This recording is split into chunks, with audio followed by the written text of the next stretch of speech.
بسم الله الرحمن الرحيم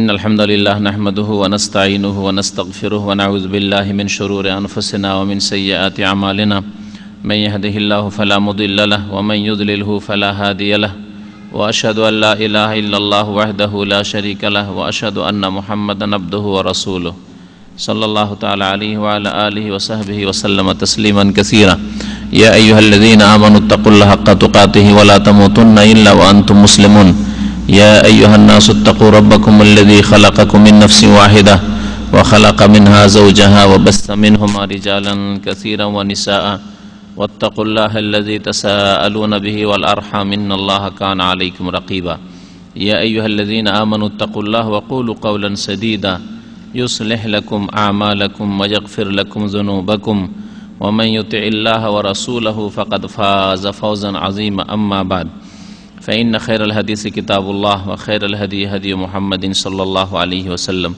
وشر الأمور محدثاتها وكل محدثة بدعة وكل بدعة ضلالة وكل ضلالة في النار أعوذ بالله من الشيطان الرجيم ولا تنكحوا ما نكح آباؤكم من النساء إلا ما قد سلف إنه كان فاحشة ومقتا وساء سبيلا حرمت عليكم أمهاتكم وبناتكم وأخواتكم وعماتكم وخالاتكم وبنات الأخ وبنات الأخت وأمهات اللاتي أرضعنكم وأخواتكم من الرضاعة إلى آخر الآية আল্লাহ পাক রব্বুল আলামিনের সমস্ত প্রশংসা যে আল্লাহ পাক রব্বুল আলামিন আমাদেরকে সৃষ্টি করেছেন এবং আমাদের জন্য দুনিয়াতে নির্দিষ্ট একটা সীমারেখা একটা বর্ডার তৈরি করেছেন হালাল এবং হারামের, জায়েজ এবং নাজায়েজের।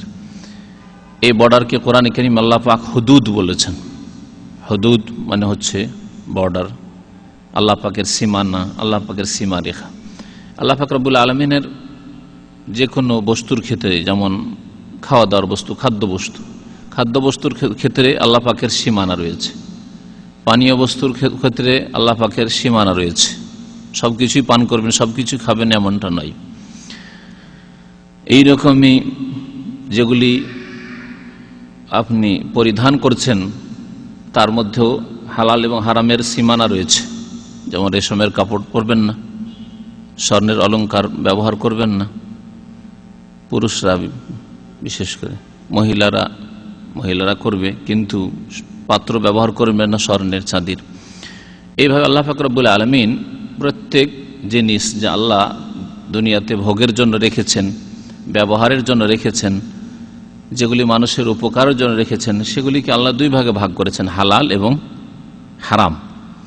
এইরকমই আল্লাহ পাক নারী জাতির মধ্য থেকে কিছু হারাম করেছেন। এই ক্ষেত্রে আল্লাহ পাকের সীমানা রয়েছে, যে কোনো মহিলাকে বিবাহ করা না জায়েজ নয়। আল্লাহ পাক এই ক্ষেত্রে হালাল এবং হারামের সীমানা রেখেছেন। এ সম্পর্কে দীর্ঘদিন আগের একটা প্রস্তাব ছিল যে হারাম যেসব মহিলারা, সেসব সম্পর্কে আলোচনার প্রয়োজন রয়েছে। আজকে ওই আলোচনাটাই সংক্ষেপে করব কোরআনে কারীমের 3টি আয়াতের আলোকে। সূরা নিসার আয়াত নম্বর 22, 23, 24। সূরা নিসার আয়াত নম্বর 22, 23, 24 আল্লাহ পাক এই বিষয়গুলিকে উল্লেখ করেছেন। এই আয়াতগুলি চতুর্থ পারা, আমাদের দেশের মানুষরা পারা বুঝে, জুজ 30 পারা রয়েছে কোরআনে কারীমে। চতুর্থ পারার শেষ দিকে আর পঞ্চম পারার শুরুতে 2টি আয়াত রয়েছে। চতুর্থ পারার শেষ 2টি আয়াত 22 এবং 23, আর পঞ্চম পারার প্রথম আয়াত হচ্ছে ওয়াল মুহসানাতু মিনান নিসা ইল্লা মা মালাকাত আইমানুকুম। এই আয়াতটি হচ্ছে 24 নম্বর আয়াত সূরা নিসার। তাহলে 22, 23, 24 নম্বর আয়াত, এই আয়াত হচ্ছে আজকের আলোচ্য বিষয়, যেসব নারীরা পুরুষদের জন্য হারাম। যেসব নারীরা পুরুষদের জন্য হারাম ওগুলি দুই ভাগে বিভক্ত। এক হচ্ছে স্থায়ী হারাম, মুহাররামাত আবাদিয়ে যাদেরকে বলা হয়, স্থায়ীভাবে হারাম, সর্বদার জন্য হারাম, যে কোনো অবস্থায় হারাম। আর আরেক শ্রেণীর মহিলারা রয়েছে যারা হারাম কিন্তু অস্থায়ীভাবে হারাম।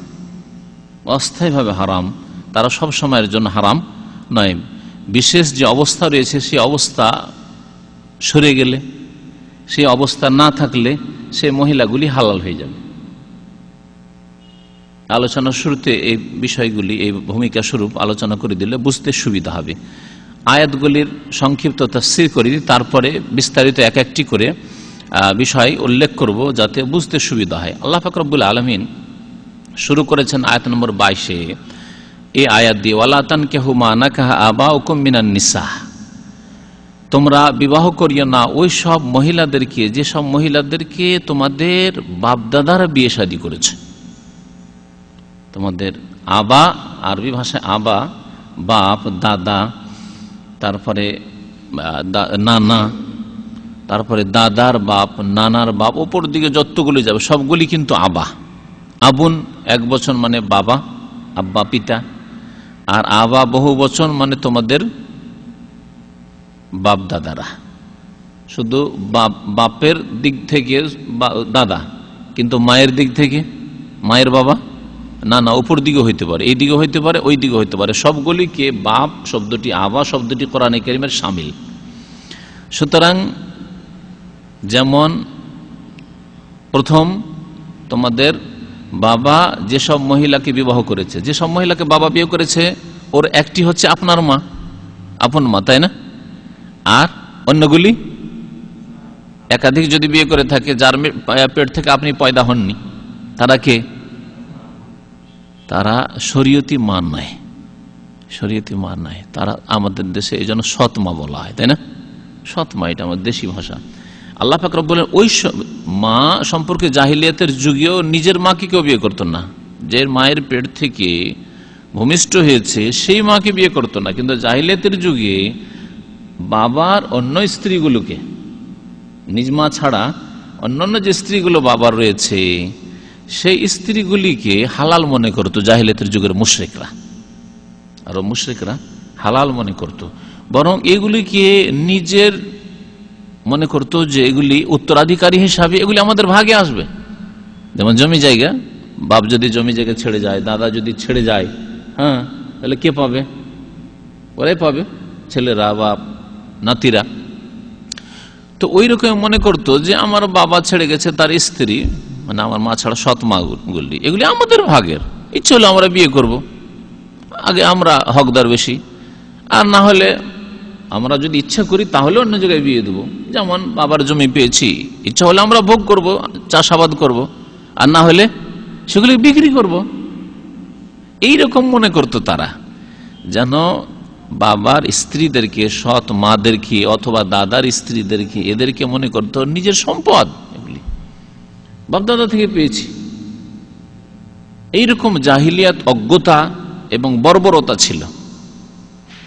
এই বর্বরতা আজকের যুগে আছে, আজকের যুগে আছে, আজকের যুগে অনেকে এরকম কাজ করছে। আপনি ভাববেন না যে জাহিলিয়াতের যুগে, প্রাচীন জাহিলিয়াত নতুন নতুন রূপে আজকেও, এই যুগেও, আধুনিক যুগেও এইরকম জাহিলিয়াত বর্বরতা মজুদ আছে, যেগুলি আলোচনা প্রসঙ্গে ইনশাআল্লাহ তাআলা আপনাদের সামনে তুলে ধরার চেষ্টা করব। জাহিলিয়াতের যুগে যেহেতু ওই সৎ মায়েদেরকে বিবাহ করত ওরা, বা নিজের জন্য হালাল মনে করত, এই জন্য আল্লাহ পাক হারাম বিষয়টিকে শুরু করেছেন এখান থেকে, ওয়ালা তানকিহু মা নাকাহা আবাউকুম মিনান নিসা, যেসব মহিলাদেরকে তোমাদের বাবারা বিবাহ করেছে তাদেরকে তোমরা বিবাহ করতে পারবে না, হারাম তোমাদের জন্য। তাহলে সৎ মাকে বিবাহ করা হারাম, এই আয়াত দ্বারা স্পষ্ট হইল। ইল্লা মা কাদ সালাফ, তবে যা অতীতে হয়েছে হয়েছে, অনেকে জাহিলিয়াতের যুগে হয়তো এরকম অন্যায় কাজ করেছে, তারপরে আল্লাহ তওবার তৌফিক দিয়েছে, ইসলাম এসেছে, নবী করিম সাল্লাল্লাহু আলাইহি ওয়াসাল্লামের আগমন ঘটেছে, ওহী এসেছে, কোরআন নাযিল হওয়া শুরু হয়েছে, তখন আল্লাহ পাক হিদায়াত করেছে। ইল্লা মা কাদ সালাফ, যা হয়েছে এর উপর অনুতপ্ত হও, লজ্জিত হও, তওবা করো, কিন্তু আগামীতে আর নয়, আর নয়। ইল্লা মা কাদ সালাফ, কেন এটা চলবে না? ইন্নাহু কানা ফাহিশা, আল্লাহ বলছেন যে এই কাজটি হচ্ছে অশ্লীলতা, অশ্লীল কাজ। সৎ মাকে, বাবার স্ত্রীকে, দাদার স্ত্রীকে বিবাহ করা, নানার স্ত্রীকে, নানি মানে নিজের নানি না হইলেও সৎ নানি হোক না কেন, বিবাহ করা ফাহিশা আল্লাহ বলেছেন, অশ্লীলতা। অশ্লীলতা অত্যন্ত ব্যাপক কোরআনের ভাষা, এর আগে অনেকবারই আলোচনা ইঙ্গিত করেছে। অশ্লীলতা হচ্ছে উলঙ্গ চলাফেরা করা। অশ্লীলতা হয়তো পুরা উলঙ্গ নয়, কিন্তু শরীরে যেসব জায়গা ঢাকা জরুরি, যেমন রান ঢাকা জরুরি, নাভির নিচে যা না করলে মহিলাদের গোটা শরীর ঢাকা জরুরি, মহিলাদের যদি চুল খোলা থাকে এটা হচ্ছে অশ্লীলতা, মহিলাদের মাথা খোলা আছে এটা হচ্ছে অশ্লীলতা, মহিলাদের ব্লাউজ আছে আর পেট পিট খোলা এটা হচ্ছে অশ্লীলতা, বলেছে অশ্লীল কাজ, ফাহিশা। পুরুষদের যতটা ঢাকা আল্লাহ ফরজ করেছেন ততটা যদি ঢাকা না থাকে এটা হচ্ছে ফাহিশা। মহিলাদের মাথা থেকে পা পর্যন্ত ঢাকার বস্তু, সুতরাং যদি ঢাকা না থাকে, খোলা থাকে, তাহলে সেটা ফাহিশা। কাজকর্মের ক্ষেত্রে হাত আর পা টাকনা পর্যন্ত এই সম্পর্কে কিছু ওলামাদের মত রয়েছে যে এগুলি খোলা যেতে পারে, বিশেষ করে যদি আকর্ষণীয় না হয়। হাত হয়তো আকর্ষণীয় নয়, ওই রকম যুবতী নয়, কিন্তু চেহারা না, চেহারা খোলাও যেসব ওলামারা বলছেন যে চেহারা ঢাকা ওয়াজিব, ফরজ, আর এটাই হচ্ছে ঠিক বেশি, তাদের কাছে সেটা ফাহিশা। কারণ যেটা ঢাকা আল্লাহ ফরজ করেছেন সেটা আপনি যদি খুলেন এটা ফাহিশা।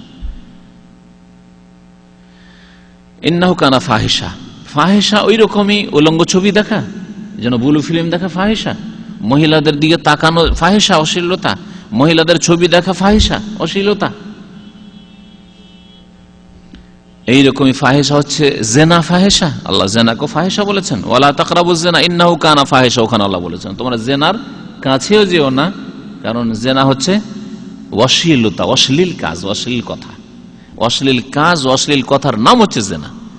জেনা ব্যভিচার শুরু হয় অশ্লীল কথা দিয়ে, প্রেম আলাপ দিয়ে, সুতরাং প্রেম করা হচ্ছে অশ্লীলতা। এই যে আজকাল অনেকে প্রেম করে, আমাকে লাইলা মজনুর প্রেম, আর অনেক বিদাতিরা মনে করে লাইলা মজনু তো খুব ভালো কাজ করেছিল, তাদের নাকি কিয়ামতে বিয়ে পড়ানো হবে। শুনেছেন এরকম কথা? না শোনেন নেই? সব ভণ্ডামি কথা বিদাতি সমাজে আছে, বিদাতি সমাজে আছে। এরা অপরাধী মনে করে না প্রেম করাকে, মেয়ের প্রেম করাকে তাহলে অপরাধী মনে করে না, কারো বোনের, কোনো বেদাতির বোনের যদি কোথাও প্রেম হয় কোনো যুবকের সাথে, অপরাধী মনে করে না। এই জন্যই বেদাতি সমাজে অশ্লীলতা বেশি ছড়িয়ে আছে। ইন্নাহু কানা ফাহিশা, ফাহিশা অত্যন্ত ব্যাপক। তাহলে হারাম, যেটা বিবাহ করা হারাম, তা যদি আপনি করেন, আপনার জন্য বিবাহ করা হারাম কোনো মহিলাকে, আর যদি বিয়ে করেন তাহলে সেটা হচ্ছে ফাহিশা। এরপরে যেগুলি হারাম যখন আসবে তখন বুঝবেন যে এই কাজগুলি কেউ যদি করে, আর এখনো অনেকে করছে এরকম, যেমন দুই বোনকে বিয়ে করে বসে আছে। উদাহরণ দিই, না হলে হয়তো পরে উদাহরণ না পেলে হবে না, এইরকম ফাহিশা আমাদের সমাজে আছে না? হ্যাঁ আছে। এখানে সিকোতে এক লোক ছিল কয়েক বছর আগে, এখন জানি না, অনেক দিন খবর রাখি না, সেই খবিস দুই বোনকে বিয়ে করে রেখেছে, বাঙালি দুই বোনকে বিয়ে করে রেখেছে, নিজের স্ত্রী। তারপরে আমাদের সাথে এক অশ্লীলতা আছে যে মেয়ের বাবা ওর আর এক মেয়ের খেদমতের জন্য যুবতী মেয়েকে পাঠিয়ে দেবে, যাও আমার মেয়ে অসুস্থ আছে তুমি গিয়ে খেদমত করো। এই লম্পটি কাজ, লজ্জা লাগে না মেয়ের বাবাদেরকে যুবতী মেয়েকে খেদমত করার জন্য পাঠায়? হয়তো এক মেয়ের বাচ্চা হবে, আর এক যুবতী মেয়ে এখনো অবিবাহিতা, ওকে পাঠিয়ে দিয়েছে খেদমত করতে। এই কয়দিন তো সে নেফাসের অবস্থায় আছে, তখন এই শালির সাথে শুরু হয়েছে। আর শালির সাথে এমন প্রেম হওয়া হইল, তখন আর শালিকে ছেড়ে থাকতে পারে না, শালিকেও বিয়ে করলো, আগের স্ত্রীও আছে, দুটো নিয়ে আছে। অনেক আছে আগেরটাকে ছেড়ে দিয়ে ওই পরটাকে, শালিটাকে নিয়ে পালাইলো, জীবনটা ধ্বংস করলো না। এসব, এই যেসব মেয়ের বাবারা নিজের অন্য মেয়ের খেদমতের জন্য, যে আমার অন্য মেয়ে অসুস্থ আছে সুতরাং যুবতী মেয়েকে পাঠায়, বিবাহিত হোক অথবা অবিবাহিত হোক, বড় হোক সেই মেয়ের অথবা ছোট হোক, ভগ্নিপতির বাড়িতে, দুলাভাইয়ের বাড়িতে যুবতী মেয়ে পাঠাবে খেদমতের জন্য, এগুলো হচ্ছে অশ্লীলতা, ফাহিশা, এগুলো হচ্ছে ফাহিশা। এই ফাহিশা সম্পর্কে যদি আলোচনা করা যায় তো এখানে আমরা আজকে থেকে যাব, সুতরাং আর বাড়াচ্ছেন না। এইগুলি ফাহিশা আমাদের ঘরে ঘরে মজুদ আছে। কেন পাঠাবেন? পাঠান আপনার স্ত্রীকে, শাশুড়ি যাক খেদমত করুক মেয়ের, কিন্তু আপনি যুবতী মেয়েকে পাঠাবেন যাও তোমার বোনের খেদমত করি, এগুলো হচ্ছে ফাহিশা, অশ্লীল কাজ। ও মাক্তান, আল্লাহ বলছেন আল্লাহর অসন্তুষ্টির কারণ এগুলি হচ্ছে অশ্লীল কাজ, এবং এতে আল্লাহ পাক অসন্তুষ্ট হন। কোনো এমন মেয়েকে কেউ যদি বিবাহ করে বা মহিলাকে বিয়ে করে যাকে বিবাহ করা হারাম, তাহলে আল্লাহ এতে অসন্তুষ্ট হন, নারাজ, আল্লাহর গজব হয়। মাক্তান মানে গাজাবান, আল্লাহর গজব হয়। ওয়াসা সাবিলা, এবং খুব নোংরা খারাপ রাস্তা, খুব খারাপ রাস্তা। তারপর আল্লাহ পাক বলছেন হুররিমাত আলাইকুম উম্মাহাতুকুম ওয়া বানাতুকুম ওয়া আখাওয়াতুকুম, এখান থেকে যেই মহিলাগুলিকে হারাম করা হয়েছে সেগুলি আল্লাহ পাক রব্বুল আলামিন উল্লেখ করেছেন। এর মধ্যে যেগুলিকে হারাম করা হয়েছে সেগুলি তিন ভাগে বিভক্ত। এক ভাগ করলাম যে স্থায়ী হারাম আর অস্থায়ী হারাম, তাই না? মনে রাখবেন কিন্তু। আর আরেক ভাগ হচ্ছে যে হারাম হওয়ার কারণ কি, বংশীয় সম্পর্কের কারণে হারাম, রক্তের সম্পর্কের কারণে হারাম, যেগুলি আপনার বংশের মহিলা, বংশের মেয়ে, যেমন মেয়ে, তাই না, মা, তাদের সাথে কিসের সম্পর্ক? রক্তের সম্পর্ক, বংশীয় সম্পর্ক। তাহলে একটা হচ্ছে যেটাকে নাসাব বলা হয়, মুহাররামাত মিন জিহাতি নাসাব, বংশীয় সম্পর্কের কারণে এই মহিলাগুলি হারাম, এক ধরনের হারাম। দ্বিতীয় হারাম হচ্ছে বৈবাহিক সম্পর্কের কারণে এই মহিলাগুলি হারাম। কিছু মহিলা আছে তাদের সাথে বংশীয় সম্পর্ক নেই, রক্তের সম্পর্ক নেই, কিন্তু বৈবাহিক সম্পর্ক, বিবাহের সম্পর্ক হচ্ছে ওই বংশে আপনি বিবাহ করেছেন, সেই জন্য ওই বংশের কিছু মহিলা আপনার জন্য হারাম হয়ে গেছে। আর তৃতীয় হচ্ছে স্তন্য দানের সম্পর্কের কারণে হারাম, বংশের রক্তেরও সম্পর্ক নেই আর বিবাহেরও সম্পর্ক নেই, কিন্তু সম্পর্ক দুধ পানের সম্পর্ক আছে, দুধ পান করার কারণে কিছু মহিলা হারাম হয়ে গেছে। আল্লাহ পাক রব্বুল আলামিন এই তিন রকমের নারীদের কথা উল্লেখ করেছেন। আসুন আয়াতের তাফসীরের সাথে সাথে বোঝার চেষ্টা করি। আল্লাহ বলছেন হুররিমাত আলাইকুম উম্মাহাতুকুম, তোমাদের প্রতি হারাম করা হয়েছে বা তোমাদের জন্য হারাম করা হয়েছে তোমাদের মায়েদেরকে। উম্মাহাত, উম্মাহাত মা, উম্মুন এক বচন মানে মা, আর উম্মাহাত মানে অনেক মা। তো মানুষের কি অনেক মা হয়? বলবেন যে আমাদের সৎ মা না, ওই মাকে এখানে বোঝানো হয়নি। ওই মা যে হারাম আগের আয়াতে বলে 22 নম্বর আয়াতে বলে দেওয়া হয়েছে, তারপর আবার ওই এক কথা রিপিট করবেন আল্লাহ পাক রব্বুল আলামিন। হ্যাঁ, তাহলে মা শরীয়তের ভাষায় মা বুঝেন, যেটা আমাদের দেশের মানুষরা বুঝে না, অনেকে যারা কোরআন এবং হাদিস পড়ে না, বুঝে না, তারা বুঝে না। শরীয়তের মা মানে নিজ মা, মায়ের মা ওপর দিকে যত যাবে, ওই রকমই নিজ মা, বাবার মা, আর তার উপরে যত যাবে, বাবার মা, দাদার মা, বাবার মায়ের মা, ওপর দিকে যতগুলি যাবে, যত উপরে যাবে, অসুল যেগুলিকে বলা হয়, মূল যেগুলি, আপনার মূল, আমার আপনার মূলকে বাপ, দাদা, হ্যাঁ, দাদি, নানি, এগুলি হচ্ছে অসুল।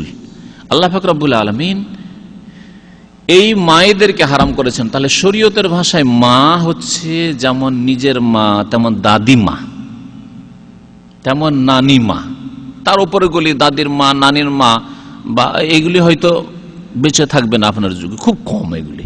আর বেঁচে থাকলেও 90-100 বছর বয়স, আপনার বয়স হতো 15 বছর, তাই না? সুতরাং ওগুলো আর বলার কোনো প্রয়োজন করে না। কিন্তু দাদি আর নানি পর্যন্ত অবশ্যই বলতে হবে। আমাদের সমাজে আরেক অশ্লীলতা আছে, নতুন অশ্লীলতা, জাহিলিয়াতের যুগের অশ্লীলতা, সৎমাকে বিবাহ করা। আজকালকার যুগের অশ্লীলতা হচ্ছে, ফাহিশা হচ্ছে দাদি নাতির সাথে ঠাট্টা মজাক করে, রসিকতা করে। বিবাহ করবি, বিয়ে করবি তুই আমাকে, বলে না জাহিল সমাজ। আস্তাগফিরুল্লাহ। নানি বলে নাতিকে, হেই বিয়ে করবি, বলা তুই বিয়ে করবি আমাকে। নানা, জাহেল নানা বলে নাতিকে, বলে তো নানিকে বিয়ে করবি। জাহেল দাদা বলে তো দাদিকে বিয়ে করবি, পছন্দ হয়েছে, বুড়িকে পছন্দ হয়েছে, বলে না। আস্তাগফিরুল্লাহ ওয়া আতুবু ইলাইহি। সুবহানাল্লাহ। এগুলি হচ্ছে ফাহিশা। আল্লাহ বলছেন ইন্নাহু কানা ফাহিশা, এগুলি হচ্ছে অশ্লীলতা, অশ্লীল কথা, হারাম কথা, আল্লাহর গজবের কারণ এগুলি। আর এগুলি হচ্ছে নোংরা রাস্তা। যেমন মা আপনার হারাম, তেমনি আপনার দাদি হারাম, তেমনি আপনার নানি হারাম। আল্লাহ পাক মায়েদেরকে হারাম করেছেন, বুঝে গেলেন তাহলে। আচ্ছা, মায়ের সাথে কিসের সম্পর্ক? 3 ভাগে যে ভাগ করলাম তার মধ্যে 7টা পাবেন। 7 রকমের হারাম হচ্ছে যারা বংশীয় সম্পর্কের কারণে হারাম। তার এক হচ্ছে মায়েরা, মা, দাদি, নানি, অপর দিকে যতগুলি যাবে। দ্বিতীয় হচ্ছে অবানাতুকুম, তোমাদের মেয়েদেরকে হারাম করা হয়েছে। হরমাত আলাইকুম, তোমাদের উপর হারাম করা হয়েছে তোমাদের মেয়েদেরকে। তোমাদের মেয়েদেরকে মানে কি? শুধু মেয়ে? হ্যাঁ, মেয়েকেও যেমন নিজের মেয়েকে হারাম করা হয়েছে, তেমন মেয়ের মেয়ে, নাতনি, আর ছেলের মেয়ে, ছেলের ঘরের মেয়ে হোক আর মেয়ের ঘরের মেয়ে হোক, সবগুলিকে হারাম করা হয়েছে, যেমন আপনার মেয়ে হারাম। এখানে অশ্লীলতা আছে আমাদের সমাজে। হ্যাঁ, বুড়া রসিকতায় নাতনি যুবতী হয়েছে, এই বিয়ে করবি তুই, আমাকে পছন্দ হয়েছে বুড়াকে, নাতিকে বিয়ে করবে, নাতনিকে বিয়ে করবে। হ্যাঁ, ছেলের মেয়েকে বিয়ে করতে চায়, মজাক করে, মেয়ের মেয়েকে বিয়ে করার মজাক করে। এগুলি হচ্ছে ফাহিশা, যা আমাদের বাঙালি মুসলিম সমাজে রয়েছে।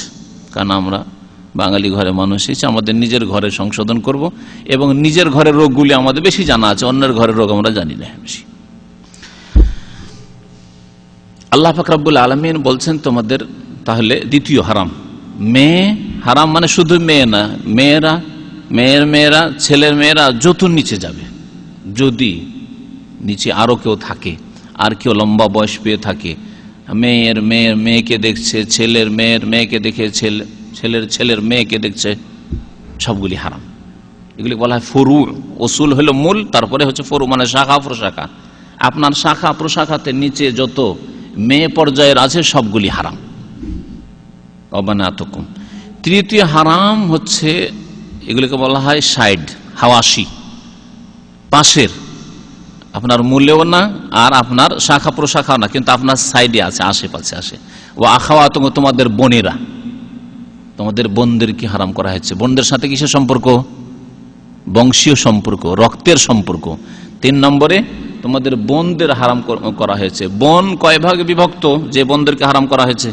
দেখি কে বলতে পারে, আপনাদের একটু মতামত নেওয়া যাক। হ্যাঁ হ্যাঁ, না, দুধ বোনের কথা এখানে বোঝানো হয়নি, আসছে দুধ বোনের কথা। হ্যাঁ, কয় রকমের বোন? প্রথম 3 প্রকারের। মাশাআল্লাহ, কি? হ্যাঁ, মা বাপ শরিক হয়ে যে বোন, আপন বোন। হ্যাঁ, উর্দু ভাষা বলে মা বাপ শরিক বোন, মানে মা বাপ শরিক হয়েছে যেই বোন, মাও এক বাপও এক। হ্যাঁ জি, আপন বোন যেটা আমরা বলি, নিজ বোন বা আপন বোন বলি।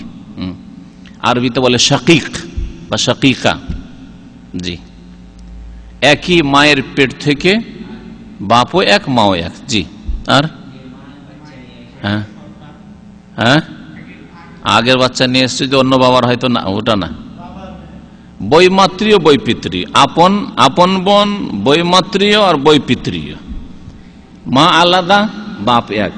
হ্যাঁ, অথবা মা এক আর বাপ 2।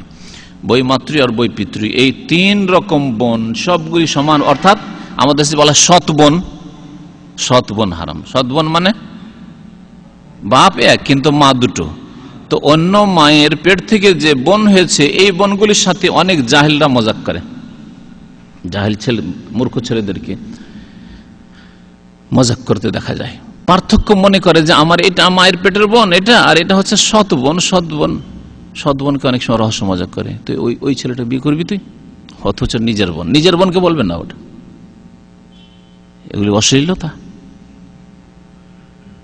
আপনার আপন বোন যেটা আপনার মায়ের পেট থেকে, সেটা যেমন তেমনই ওটা একের ওই রকমই। বৈপিত্রীয়, বাপ 2 কিন্তু মা এক। মা এক, একই পেট থেকে, কিন্তু বাপ আলাদা আলাদা। তো এটাকে অনেকে দূরের মনে করে যে বোন, অনেকে এমন দূরে মনে করে যে এই ফতুয়াও জিজ্ঞেস করেছে যে আমার মার আগের অন্য জায়গায় বিয়ে হয়েছিল, এক মেয়ে আছে, তারপরে আমার আব্বার সাথে বিয়ে হয়েছে, তো এখন ওই বোনকে বিয়ে করতে পারবো, অথচ তার মায়ের পেটের। বৈপিত্রীয় হারাম, সমানভাবে হারাম। যেমন আপন বোন হারাম, বৈমাত্রীয় হারাম, ওই রকম বৈপিত্রীয় বোন হারাম। এই 3 রকমের বোন সমানভাবে হারাম। ও আখাওয়াতকুম, কোরআনে কারীমের এই শব্দে এই 3 রকমের বোন দাখিল রয়েছে। আল্লাহ পাক 4 নম্বরে বলছেন ওয়া আম্মাতুকুম, তোমাদের ফুফুদেরকে হারাম করা হয়েছে। তোমাদের ফুফুরা, ফুফু এরকমই, কয় রকম হবে? হ্যাঁ, ফুফু কত রকমের? 1 রকমের ফুফু হারাম। হ্যাঁ জি বলেন। বোন যখন 3 রকমের হইল তো ফুফু 3 রকমের। ফুফু শুধু 1 রকমের নয়, চাচাতো ফুফু। আমাদের দেশের মানুষরা চাচাতো ফুফুকে হারাম মনে করে। চাচাতো ফুফু বুঝছেন তো না? চাচাতো ফুফু হারাম মনে করে, কিন্তু সৎ ফুফু ফুফু, কিন্তু আপনার বাবার আপন বোন না, সৎ বোন। হ্যাঁ, বৈমাতৃ বা বৈপিত্রীয় বোন। তাহলে 3 রকম বোন হলো না? 3 রকম ফুফু হলো না? যেমন 3 রকম বোন হলো, তেমন 3 রকম আপনার বাবার 3 রকম যখন বোন হলো, তা আপনার 3 রকম ফুফু হইলো। জি, তাহলে এই 3 রকমের ফুফু আল্লাহ পাক হারাম করেছেন। ওয়া বানাতুল ওয়া খালাতুকুম, 5 নম্বরে আল্লাহ বলছেন তোমাদের খালাদেরকে হারাম করা হয়েছে। খালাদের সাথেও রক্তের সম্পর্ক, যদিও আপনার বাবার বংশের নয়, কিন্তু মায়ের সাথে যেহেতু আপনার রক্তের সম্পর্ক আছে, সেজন্য এই জন্য কোন ছেলের মামা বংশের সাথে রক্তের সম্পর্ক আছে মায়ের দিক থেকে। যেমন বাবার সাথে রক্তের সম্পর্ক আছে তেমনি, কিন্তু আপনার বাবার আপনার মামা গোষ্ঠী আপনার জন্য বংশের সম্পর্ক, এটা কারণ রক্তের সম্পর্ক আছে আপনার মায়ের দিক থেকে। কিন্তু আপনার বাবার জন্য, হ্যাঁ, আপনার বাবার বৈবাহিক সম্পর্ক, আপনার বাবার ওই বংশের সাথে আপনার মামা বংশের সাথে রক্তের সম্পর্ক নেই। পার্থক্য বুঝতে পারছেন তো? জি। তো তোমাদের খালাদেরকে হারাম করা হয়েছে। খালা কত প্রকার হবে? খালাও 3 প্রকার হবে। আপন খালা, বৈমাতৃয় খালা, বৈপিত্রীয় খালা। আপনার মার আপন বোন, হ্যাঁ, অথবা বৈমাতৃয় বোন, বৈপিত্রীয় বোন। 6 নম্বরে অবানাতুল আখি, ভাইয়ের মেয়েদেরকে, ভাস্তিদেরকে, ভাতিজিদেরকে হারাম করা হয়েছে। ভাতিজি ওই রকমই, ভাস্তিও, জি, 3 রকমের। অবানাতুল উখতি, বোনের মেয়েদেরকে হারাম করা হয়েছে। বোনের মেয়েদেরকে, মানে ভাগ্নেদেরকে হারাম করা হয়েছে। এই ক্ষেত্রে মনে রাখবেন, এগুলো নিচে গেলেও হারাম হবে, এটাও মনে রাখবেন। অবানাতুল আখ, ভাইয়ের মেয়ে। ভাইয়ের মেয়েকে আপনি বিবাহ করা ভাতিজি, আপন ভাতিজি হয়তো মনে করছেন, হারাম মনে করছেন, কিন্তু আপনার যে ভাতিজি আছে ভাইয়ের মেয়ে, তার মেয়ে, কিছুদিন আগে বাংলাদেশের পত্রিকাতে ফতোয়া দিয়েছে হালাল। যত নিচে যাবে সবগুলি হারাম হবে, এটা হচ্ছে শরীয়তের বিধান। ওয়া উম্মাহাতুকুম, কটা হইল?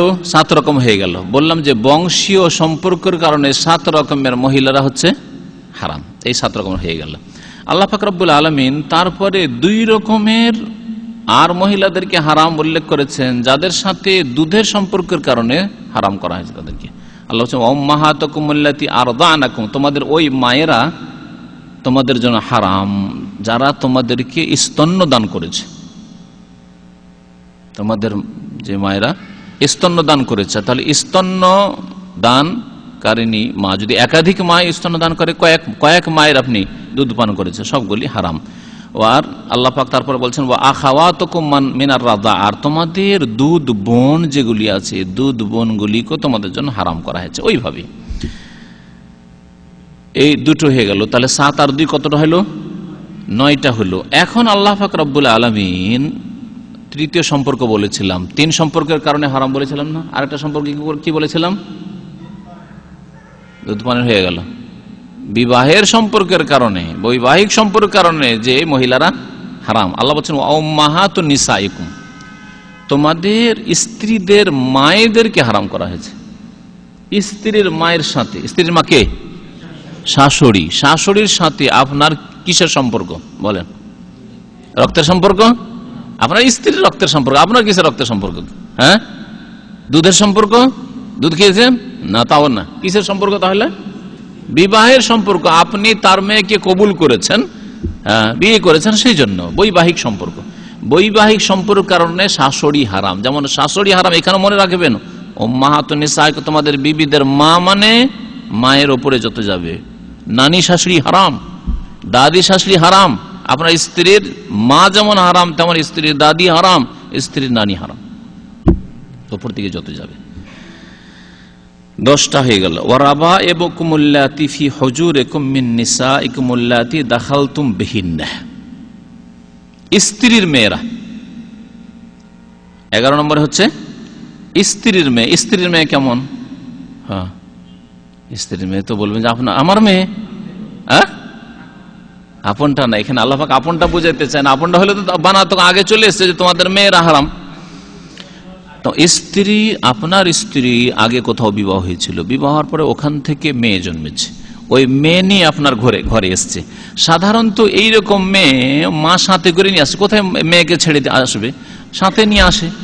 এই সাথে নিয়ে যখন এসছে, পরের স্বামী যে স্বামীর ঘরে লালিত পালিত হচ্ছে এই মেয়ে, এটাকে বলা হয় রাবাইব। রাবিবাতুন মানে যা কারো ঘরে লালিত পালিত হয়। তো আল্লাহ বলছেন রাবাইবুকুম মানে তোমাদের এমন এক মেয়ে বা এমন এক মহিলা যেই মেয়ে লালিত পালিত হয়েছে ফি হুজুরিকুম তোমাদের কোলে। হিজর মানে হয় কোল, মানুষের কোল, কোলে নেই। আর ওর বহু বচন হচ্ছে হুজুরিকুম, তোমাদের কোলে যে মানুষ হয়েছে ওই মেয়ে হারাম। মিন নিসাইকুম, যার জন্ম হয়েছে মিন নিসাইকুম তোমাদের স্ত্রীর পেট থেকে। তাহলে স্ত্রীর পেট থেকে জন্ম হয়েছিল তার অন্য স্বামীর ঘরে, তারপরে সেই স্ত্রী যখন তোমার বাড়ি এসছে ওই মেয়েকে কোলে করে নিয়ে এসছে। মেয়ে বড় হয়েছে, সাবালিক হয়েছে, সুন্দরী হয়েছে, এ তো আমার জন্ম নয়। তখন ওই দিকে লোভ হইতে পারে, দেখতে ভালো লাগছে, ওর মাকে বিয়ে করেছে, এটাকেও বিয়ে করিনি। হ্যাঁ, জায়েজ? হারাম। কিন্তু এই হারামের জন্য একটা শর্ত আছে। এই হারাম আর অন্য হারামগুলিতে একটু পার্থক্য আছে। অন্য হারামগুলি বিবাহ করলে হারাম, যেমন শাশুড়ির কথা হইল, বৈবাহিক সম্পর্কেও, কারণ বৈবাহিক সম্পর্কে আলোচনা চলছে। ওয়া উম্মাহাতুন নিসাইকুম তোমাদের স্ত্রীদের মায়েরা মানে শাশুড়ি, দাদি শাশুড়ি, নানি শাশুড়ি, এরা হারাম হয়ে যাবে যদি আপনি শুধু কোনো মহিলাকে কবুল করেন। আমি তোমাকে কবুল করলাম, আমি অমুককে এত টাকা দেনমোহরের বিনিময়ে কবুল করলাম। কবুল করার সাথে সাথে আপনার শাশুড়ি হারাম, আপনার দাদি শাশুড়ি হারাম, আপনার নানি শাশুড়ি হারাম। কবুল করার পরে স্ত্রীর সাথে দেখা সাক্ষাৎ হইল না, কিছুই হলো না, কথা হইল না, আল্লাহ না করে তালাক হয়ে গেল। এরকম হচ্ছে অনেক সময়, তালাক হয়ে গেল। তারপরে এই ঘুরপাক করতে করতে গিয়ে জামানার আবর্তন আর বিবর্তনে গিয়ে ওই শাশুড়ি যার মেয়েকে বিবাহ করেছিলেন কিন্তু দেখা সাক্ষাৎ হয়নি, ওই শাশুড়িকে পাইকাম দিচ্ছেন, হয়তো বিধবা হয়ে গেছে বা তালাক প্রাপ্ত হয়ে গেছে। চলবে? চলবে না, হারাম। কবুল হইলেই আপনার শাশুড়ি আপনার জন্য হারাম হয়ে গেল বৈবাহিক সম্পর্কের কারণে। কিন্তু এখানে যখন কোন একটি মহিলাকে আল্লাহ পাক বলছেন বিবাহ করেছেন আর আগের ঘর থেকে একটা মেয়ে নিয়ে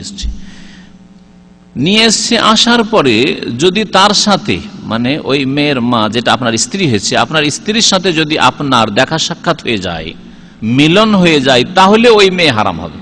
যতক্ষণ মিলন হয়নি, মিলন হওয়ার আগেই যদি আপনি ছেড়ে দেন, বিবাহ করে একটা মহিলাকে নিয়ে আসলেন, তখন দেখছেন ওর সাথে একটা মেয়ে আছে, আর নিয়ে এসেই বা বিবাহ করার পরে আর টিকলো না, বিবাহ আপনার লাস্টিং করলো না, তালাক হয়ে গেল, দেখা সাক্ষাৎ তালাক হয়ে গেল। তারপরে যদি ওর এই মেয়েকে আপনার যে স্ত্রী হয়েছিল কবুলের মাধ্যমে দেখা সাক্ষাৎ হয়নি, তার মেয়েকে যদি বিবাহ করেন, আল্লাহ জায়েজ করেছেন। পার্থক্য বুঝতে পারলেন? হ্যাঁ, আল্লাহ পাক বলছেন যে তোমাদের স্ত্রীদের ওই মেয়েরা যারা তোমাদের কোলে লালিত পালিত হয়েছে, আল্লাতি দাখালতুম বিহিন্না, যদি ওই স্ত্রীদের সাথে তোমরা দেখা সাক্ষাৎ করো, মেলামেশা করো, মানে তোমাদের যদি সহবাস হয়ে থাকে, সহবাস হলে হারাম হবে ওই মেয়ে, আর যদি সহবাস না হয় তাহলে হারাম হবে না। ফাইনলাম তাকুনু দাখালতুম বিহিন্না, তোমরা যদি তাদের সাথে সহবাস না করে থাকো, বিয়ে করে নিয়ে আসলে, ওর সাথে একটা মেয়ে নিয়ে এসছে আর সহবাস হয়নি, ফালা জুনাহা আলাইকুম, তাহলে তোমাদের কোনো গুনাহ নেই ওর মেয়েকে বিবাহ করতে। 12 নম্বরে আল্লাহ বলছেন ওয়া হালাইলু আবনাইকুম আল্লাযীনা মিন আসলাবিকুম, তোমাদের জন্ম দেওয়া যে সন্তান, তোমার ওরসজাত সন্তান। আল্লাহ ওরসজাত সন্তানের কথা কি জন্য বলেছেন? কোরআনে কারিমের এক একটি শব্দে রহস্য আছে। আল্লাহ এই শর্ত বাড়াইলেন কেন? একটা শব্দ এমনি বাড়াইলেন না। সন্তান তো ওরজাত সন্তানকে বলে, কিন্তু জাহিলিয়াতের জামান নাই, শুধু ওরজাত সন্তান কি, হ্যাঁ, নিজের জন্ম দেওয়া সন্তানকে সন্তান বলতো না। কোন ছেলেকে নিল আর নিয়ে পোষ্যপুত্র লালন পালন করলো, ওকে নিজের ছেলের মতো পুরোপুরি ভাগ দিত, পুরোপুরি তাকে নিজের ছেলে বলতো, কেউ বুঝতে পারতো না। ইসলাম এটাকে বাতিল ঘোষণা করেছে। অপরের ছেলেকে নিজের ছেলে বলে গ্রহণ করা আর তাকে নিজের ছেলেদের মতো ভাগ দেওয়া, আর ওই রকমই আপনার স্ত্রীর সাথে আর পর্দা নেই, নিজের ছেলে হয়ে গেছে, এটা ইসলামে নেই। ইসলামে তাবান্নি বলা হয় এটাকে। তাবান্নি মানে পোষ্যপুত্র গ্রহণ করা। কোন ছেলেকে মেয়েকে নিজের ছেলে বা মেয়ে বলে গ্রহণ করে না অপরের ছেলে মেয়েকে, এটা ইসলামে জায়েজ নয়।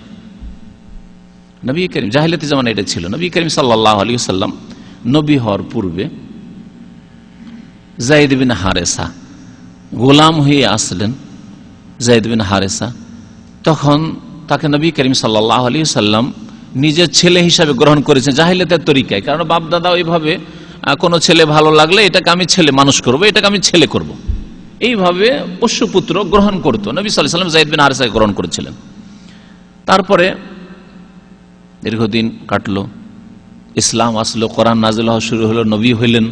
আল্লাহ পাক সূরা আহজাবে আয়াত নাজিল করলেন যে এই পোষ্যপুত্র বলে ইসলামে কিছু নেই।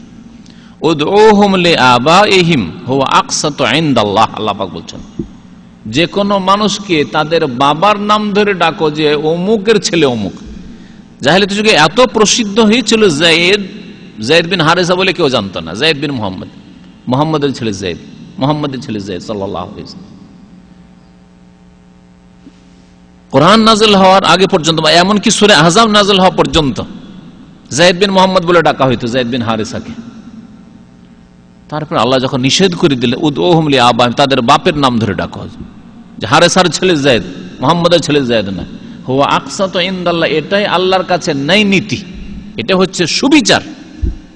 যে জন্ম দিয়েছে সে তার বাবা, যে জন্ম দেয়নি সে আবার কিসের বাবা। হুয়া আকসাতু ইনদাল্লাহ ফাইন লাম তা'লামু আবাহুম, আল্লাহ বলছেন বাপের নাম যদি না জানো, এটা ছেলে পড়ে পাওয়া গেল, কুড়া ছেলে রাস্তায় পড়েছিল, আপনি উঠিয়ে নিয়ে আসলেন, বাপের নামই তো যায় না, কি বলবেন? হ্যাঁ, যারুর সন্তান মানে সবই খারাপ। বা এমনি রাস্তায় কেউ ফেলে দিয়ে চলে গেছে, যারুর সন্তান নয়, তো অভাব খিদার কারণে মানুষ করতে পারবো না, ফেলে দিই, আল্লাহ যদি কাউকে দিয়ে মানুষ করায়, এটাও হতে পারে।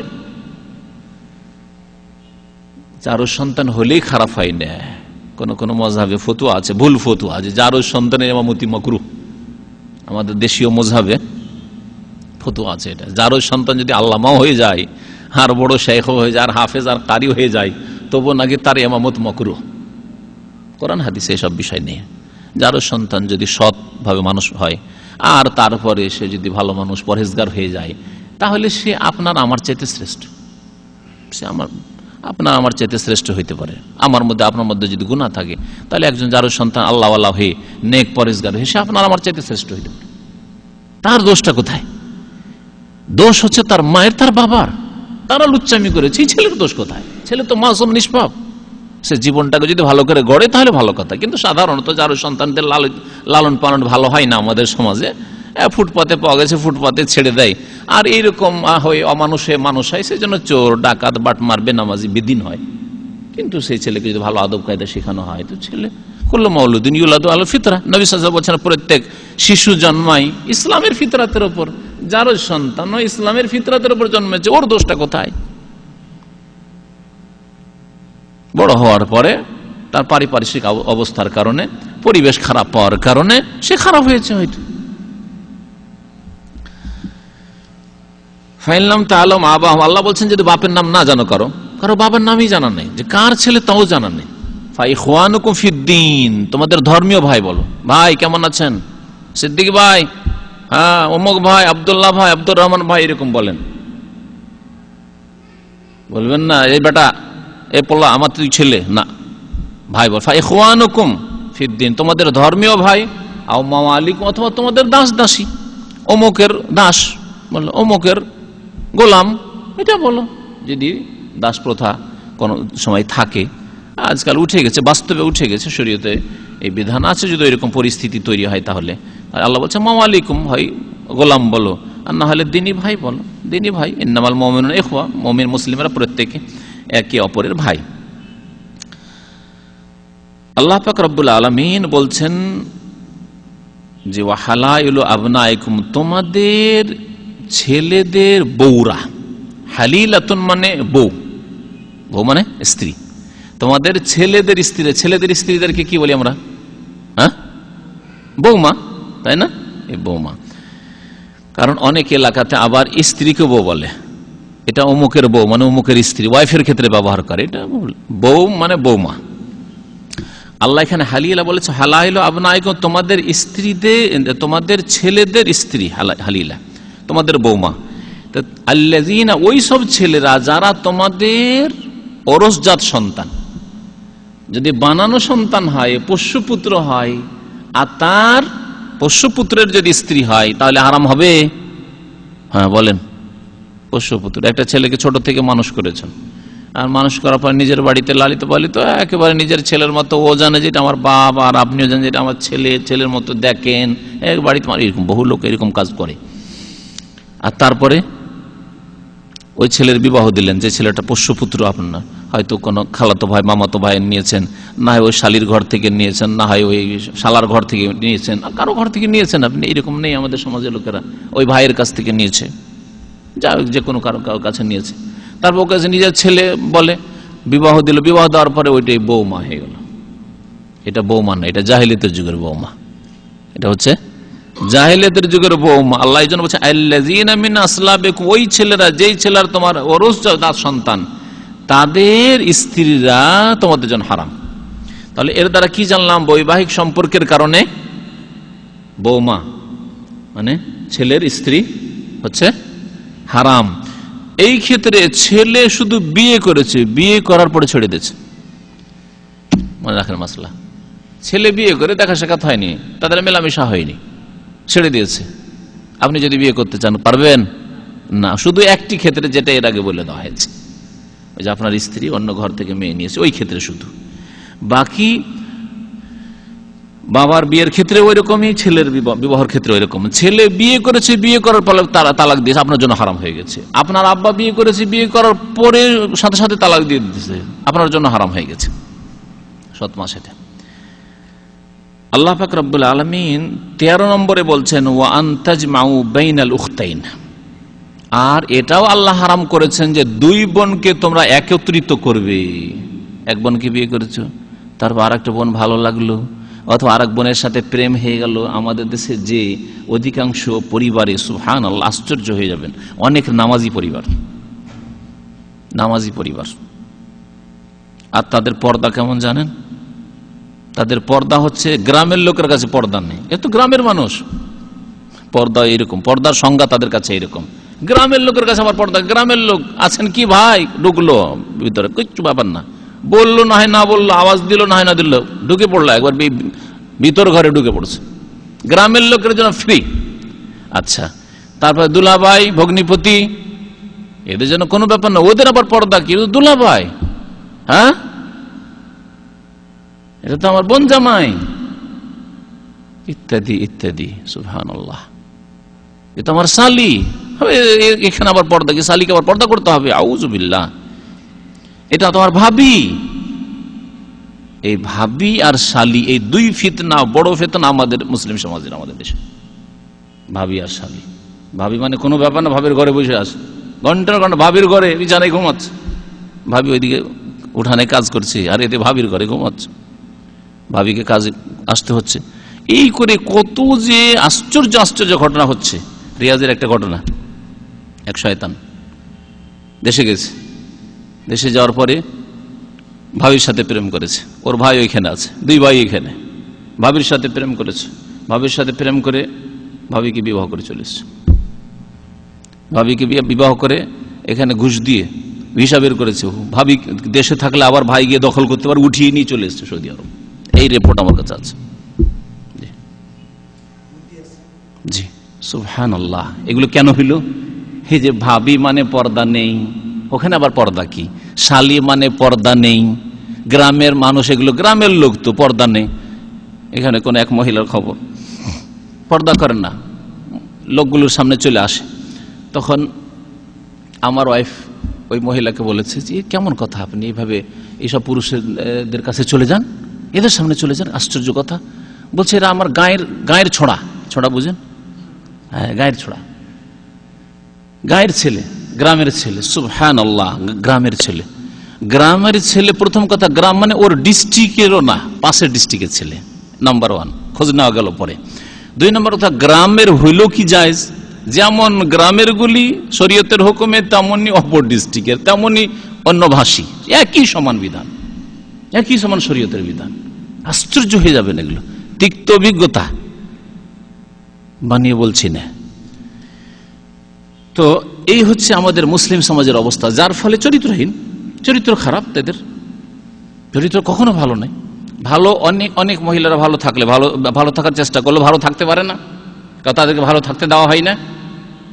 গ্রামের পুরুষদের জন্য ফ্রি, আর অন্যান্য আত্মীয়দের যা আছে, মামাতো ভাই, খালাতো ভাই, আর যত যুবকদের সাথে আত্মীয়তা আছে ওগুলো ফ্রি, কোনো ব্যাপার না। যার ফলে ভালো থাকতে চাইলেও ভালো থাকতে পারে না, আর অধিকাংশ মহিলারা ভালো থাকতেও চায় না।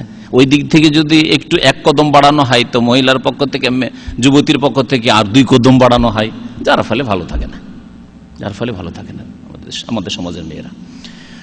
আল্লাহ পাক যেন হিদায়াত দান করেন। তো বলছিলাম যে আল্লাহ পাক 2 বোনকে একত্রিত করা হারাম করেছেন। এর ঘটনা বললাম যে এখানকার ঘটনা, দামামের ঘটনা। 2 বোনকে বিয়ে করে আছে মুসলিম, হিন্দুর ঘরে তো হইতেই পারে। হিন্দুর তো কলকাতার এক ঘটনা, আল্লাহ পাক অশ্লীলতা বলে ফাহেসা, হ্যাঁ, দাদিকে বিবাহ করেছে। কয়েক বছর আগে পত্রিকাতে দিয়েছিল, বুড়ি দাদির পাশে 20-22 বছরের যুবক দাঁড়িয়ে আছে, আর খুব খুশি, বলছে আমি আমার দাদি অনেক দিন থেকে কেউ দেখাশোনা করার ছিল না, দাদা মারা গেছে, আমার বাবাও মারা গেছে, তা আমি একে দেখলাম যে একে দেখাশোনা, এর খেদমতের জন্য বিয়ে করাটা আমার জন্য ভালো, তাই বিয়ে করেছে।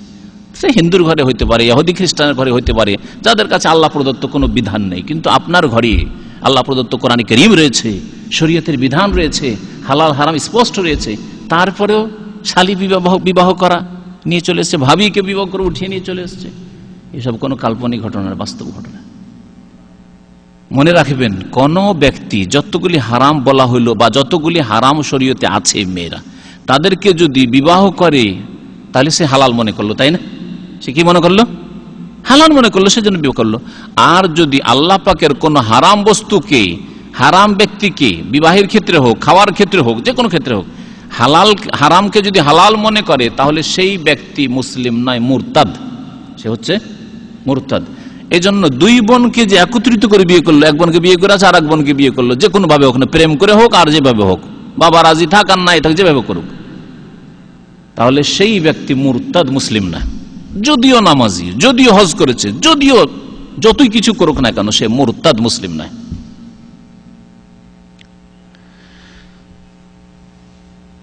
ইল্লা মা কাদ সালাফ, আল্লাহ বলছেন তবে যা জাহিলিয়াতের জামানায় হয়েছে হয়েছে। তার মানে বোঝা যাচ্ছে যে জাহিলিয়াতের জামানায় 2 বোন 3 বোনকে একসাথে, কোনো পয়সাওয়ালা আছে আর মেয়ের বাবা হয়তো গরিব, দেখছে মেয়ের তো বিবাহ হয়, আজকাল অনেকে আছে এরকম, মেয়ের বাবা হয়তো গরিব, অনেকগুলি মেয়ে, আর দেখছে জামাই তো অনেক পয়সাওয়ালা রে বাবা, তার পয়সার তো অভাব নাই, কোটি কোটি টাকার মালিক, তো একটা মেয়ে কেন, সবগুলি মেয়ে সুখী থাক, সবগুলি মেয়েকে দিয়ে দিল, 2-3টা মেয়েকে দিয়ে দিল তার ঘরে। এগুলো জাহিলিয়াতের যুগে হইতো। আল্লাহ পাক বলছে ইল্লা মা কাদ সালাফ, যা হয়েছে হয়েছে, খবরদার আর যেন না হয়, আর যেন না হয়। একটু হিকমত সম্পর্কে চিন্তা করুন তো দেখি, আল্লাহ পাক 2 বোনকে একত্রিত করা কেন হারাম করলেন? 2 বোন, একটা ভালো মানুষ, ভালো জামাই, পরেশগার জামাই হয়তো পাই না, নামাজি জামাই পাই না, বা পয়সাওয়ালা এরকম জামাই পাই না, সরকারি সার্ভিস করে এইরকম, হ্যাঁ 60-65 বছর পর্যন্ত কোনো চিন্তা নেই, ভালো অঙ্কের একটা বেতন পায়, ওকে 2টো মেয়ে দিয়ে দিলাম, এমন কি হলো? আল্লাহ কেন হারাম করলেন বলুন তো দেখি, এতে কি রহস্য থাকতে পারে? হ্যাঁ, কেউ আছে এরকম? 2 বোন একত্রিত করা মানে এক বোনকে আরেক বোনের সতীন বানিয়ে দিলেন, তাই না? সতীন বানালেন না? সতীনের, যাদের ঘরে সতীন হয়েছে তারা এটা উপলব্ধি করতে পারবে। সতীন কখনো সতীনকে বরদাস্ত করতে পারে না, যতই চেষ্টা করুক না কেন, যতই চেষ্টা করুক না কেন। কিন্তু গায়রাত, আত্মমর্যাদা, এর জন্য কলহ, বিবাদ, বিশেষ করে অন্তর্দ্বন্দ্ব, হিংসা, এসব হবেই হবে। আল্লাহ পাক রব্বুল আলামিন দুই বোনের মাঝে যে রক্তের সম্পর্ক রেখেছে, ভাই বোনের সম্পর্ক, দুই বোনের সম্পর্ক কত কাছের ঘনিষ্ঠ সম্পর্ক, যে সম্পর্ক বিবাহের কারণে দুই বোনকে একসাথে বিবাহ করে রাখার কারণে চূর্ণ বিচূর্ণ হয়ে যাবে, যার ফলে আল্লাহ পাক রব্বুল আলামিন এটাকে হারাম করেছেন। আল্লাহ যিনি সৃষ্টি করেছেন তিনি ভালোভাবে জানেন। শুধু তাই নয়, আমরা দেখেছি যেসব বাড়িতে, একই বাড়িতে 5 ভাই আছে, 5 ভাইয়ের 2 ভাই 2 বোনকে আরেক বাড়ি থেকে বিয়ে করে নিয়েছে। 2 বোন একই উঠানে, এই রুমে থাকে এক বোন, এই রুমে থাকে বোন, আর যে ঝগড়া। অথচ 2 বাড়িতে থাকলে কত যে আদর যত্নে খাওয়াইতো বোনকে, কথাবার্তা বন্ধ, ঝগড়া করে কথাবার্তা বন্ধ। 2 ভাই বিয়ে করেছে, হালাল ভাই বিয়ে করেছে, তারপরে এইরকম আশঙ্কার জন্য শরীয়তে এইরকম তরিকা নয় যে একই ঘরে একই উঠানে থাকেন আর 2 বোনে ঝগড়া করুক। এই ঝগড়া থেকে বাঁচার জন্য দুটো আলাদা আলাদা বাড়ি থাকলে মেহমানের মতো মাশাআল্লাহ এক বোন আরেক বোনকে কত কদর করবে, কত শ্রদ্ধা করবে, কত আদর যত্ন করবে, যে কোনো ভালো কিছু হইলে খাওয়াবে, ডাকবে। সতীন হইলে সমস্ত সম্পর্ক চূর্ণ বিচূর্ণ হয়ে যাবে। আল্লাহ পাক রব্বুল আলামিন এই রহস্যের কারণে, হিকমতের কারণে হারাম করেছেন 2 বোনকে একত্রিত করা। আল্লাহ পাক রব্বুল 14 নম্বরে বলছেন, আচ্ছা 2 বোনকে একত্রিত করা যে হারাম, এটা স্থায়ী হারাম না অস্থায়ী হারাম? প্রথমে যখন বক্তব্য শুরু করি আলোচনা, তখন বলেছি যে হারাম যেগুলি মহিলা সেগুলি 2 ভাগে বিভক্ত, স্থায়ী হারাম আর অস্থায়ী হারাম। হ্যাঁ, অস্থায়ী হারাম এজন্য কোন ব্যক্তি বিবাহ করেছিল কোন এক মেয়েকে, স্ত্রী মারা গেল অথবা স্ত্রী তালাক হয়ে গেল, দুটো অবস্থায়। কিন্তু আমাদের দেশের মূর্খ ছোটখাটো মোল্লার আবার ফতোয়া দেয়। আমি এক ফতোয়া, আমার যখন ছাত্র জীবনে ছিলাম, একজন মৌলভী সাহেব এসছে, হুজুর, আসার পর ওকে জিজ্ঞেস করছে যে শালিকে কি বিবাহ করা যাবে, শালিকে কি বিবাহ করা যাবে? তখন বলছে হ্যাঁ, যদি তোমার স্ত্রী মারা যায় তাহলে বিবাহ করা যাবে। তখন তাকে জিজ্ঞেস, আচ্ছা যদি আমার স্ত্রীকে তালাক দিয়ে দিই, আমি আমার স্ত্রীকে আমি তালাক দিয়ে দিলাম, তারপর আমার শালিকে বিবাহ করবো, তো যায় যাবে না? বলছে না, যায় যাবে না। দেখলেন ফতোয়া, না যায় যাবে না। এইরকম ফতোয়া বাজারে মোল্লাদের যে কত আছে। অথচ শরীয়তে তালাক হোক অথবা মারা যাক আপনার স্ত্রী, আপনার স্ত্রীর সাথে আপনার মিল মহব্বত হলো না, তালাক দিয়ে দিলেন। হতে পারে 2 বোন, কিন্তু এক বোন খারাপ আর এক বোন ভালো, হতে পারে না? আপনার স্ত্রীকে তালাক দিয়ে দিলেন, তারপরে দেখা গেল যে আপনার স্ত্রীর যে বোন ওটা ভালো, পরেশগার, ধার্মিক, সেই রকম বেয়াদব নয়, তাকে নিয়ে আপনি সংসার করতে পারবেন। আপনি পয়গাম দেওয়ার অধিকার রাখেন না? রাখেন না। প্রেম করে বিবাহের কথা বলছি না, কারণ প্রেমের রাস্তা হচ্ছে লুচ্চামির রাস্তা, ফাহিশার রাস্তা, অশ্লীলতার রাস্তা। আপনি পয়গাম দেন আপনার শ্বশুর সাহেবকে, মেয়ের বাবাকে বা মেয়ের ভাইকে, মেয়ের বাবা নেই, মেয়ের ভাই হয়তো যে অভিভাবক আছে, অলি ছাড়া বিবাহ হবে না। আপনি তার সাথে একটা খাতির আছে, শালি তো ছিলই, তার সাথে একটা সমঝোতা করে নিয়ে চলে গেলেন কোর্টে, এইরকম বিবাহ জায়েজ নাই। লা নিকাহ ইল্লা বিওয়ালিন, ওলি ছাড়া, শরীয়তি অভিভাবক ছাড়া কোনো বিবাহ হয় না। বাতিল বাতিল বাতিল। নবী করিম সাল্লাল্লাহু আলাইহি ওয়াসাল্লাম 3 বার করে বলেছেন আরেকটি হাদিসে, বিনা ওলিতে এইরকম ভাবে ছেলে মেয়েকে উঠিয়ে নিয়ে চলে গেল আর কোর্ট ম্যারেজ হয়ে গেল, এগুলো বিবাহ বাতিল সব। তো বলছিলাম যে পয়গাম দিলেন আপনি আপনার শ্বশুর সাহেবকে বা আপনার শালা সম্বন্ধীকে, তারা রাজি হলো, বিবাহ দিল, জায়েজ কি জায়েজ নয়? জায়েজ। তালাক দিলেও জায়েজ আর স্ত্রী মারা গেলেও জায়েজ। স্ত্রী মারার ক্ষেত্রে নবী করিম সাল্লাল্লাহু আলাইহি ওয়াসাল্লাম বিবাহ দিয়েছেন উসমান রাদিয়াল্লাহু তাআলা আনহুর সাথে। প্রথম বিবাহ দিলেন হ্যাঁ এক মেয়েকে, রুকাইয়া, তারপর বিবাহ দিলেন উম্মে কুলসুম, 2 মেয়েকে দিয়েছেন নবী করিম সাল্লাল্লাহু আলাইহি ওয়াসাল্লাম।